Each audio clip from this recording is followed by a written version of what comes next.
Quando se ne sente parlare c'è sempre un velo di mistero che sembra circondare ogni discorso. A Venezia invece la massoneria ci mette la faccia. L'occasione è stata la visita in laguna di Luciano Romoli, nuovo Gran Maestro della Gran Loggia d'Italia liberale e adogmatica, arrivato in laguna per incontrare il veneziano Luigi Danesin, suo predecessore come Gran Maestro dal 2002 al 2007 e punto di riferimento per tutta la massoneria continentale. Noi non ci nascondiamo, quindi non possiamo essere occulti.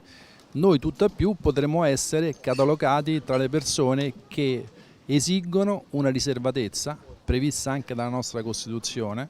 Concetti ribaditi anche da Danesin nel suo benvenuto. La massoneria, guardi, la massoneria per me è una scuola di vita, è un insegnamento talmente pregnante,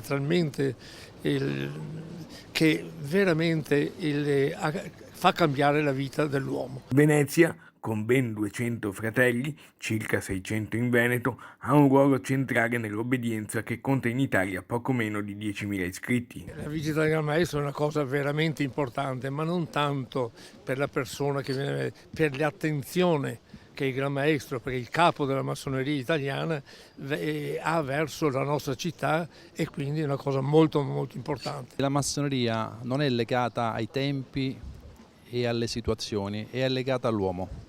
E io penso che l'uomo del 2020, avendo anche lui cambiato interessi e visioni, rimane sempre l'uomo che ha bisogno di lavorare su se stesso.